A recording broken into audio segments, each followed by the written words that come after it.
In a Sorrento Valley warehouse, a robot is guiding itself through the aisles of a fake grocery store.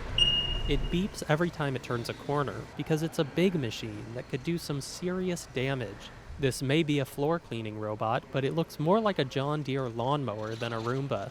Right now, a child-sized mannequin is blocking its path.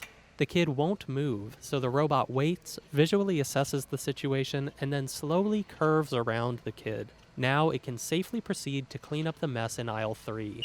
We created a small area here just so we can test our machines, not only just test how to navigate in this space, but also what happens if somebody jumps in front of it suddenly. Eugene Izhikevich is the CEO of Brain Corp, the company responsible for automating this machine.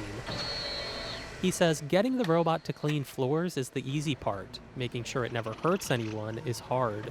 We have the same constraint as self-driving cars have, is that it has to navigate and be not only safer than machines operated by humans, by human operators. It has to be 100% safe. Brain Corp doesn't actually make this floor cleaning vehicle. Another company makes the standard version, driven by a human worker.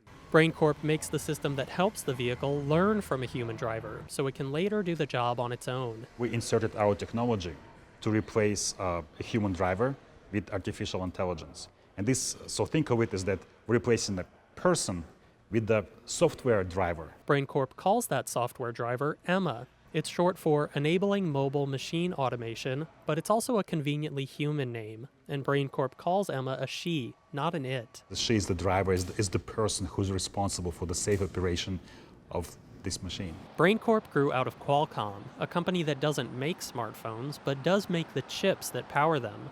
Brain Corp is aiming to do the same thing for robots. Izhikevich says other companies can make the robots. What Brain Corp wants to do is make brains for robots. Emma is the first commercial robot powered by Brain Corp. She has already been tested in a Jimbo's grocery store, and Brain Corp says a so far unnamed major company has signed a 3-year contract to use Emma in their offices. But Izhikevich says Emma won't take jobs away from janitors. She'll just help them do their jobs better. We are automating only the simplest, the most boring, the dullest part of their job. And there are other tasks that they need to do which we cannot automate. Tasks like cleaning bathrooms or shelves.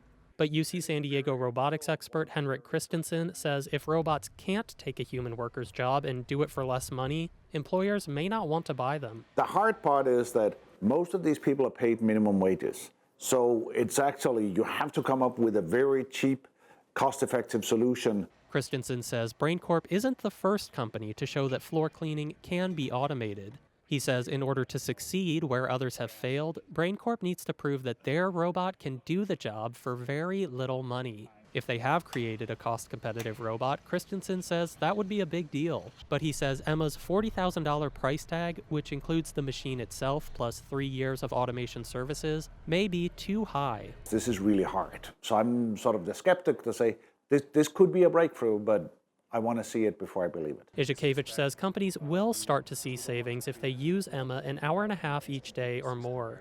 Plus, they won't have to worry about Emma quitting or calling in sick. There is still one thing a human worker may be able to do better than Emma: command respect. Izhikevich does worry that shoppers encountering Emma for the first time may be tempted to test her limits by jumping in front of her or otherwise messing with her. If there's a person present on the robot, it conveys more authority, right? And you're less likely to start to harass the machine because you're harassing the person. Whereas if there's no person there, are you more prone to harass the machine? Izhikevich hopes that shoppers who see Emma coming down their aisle will treat her like they would any human worker. He hopes they'll just let her do her job. David Wagner, KPBS News.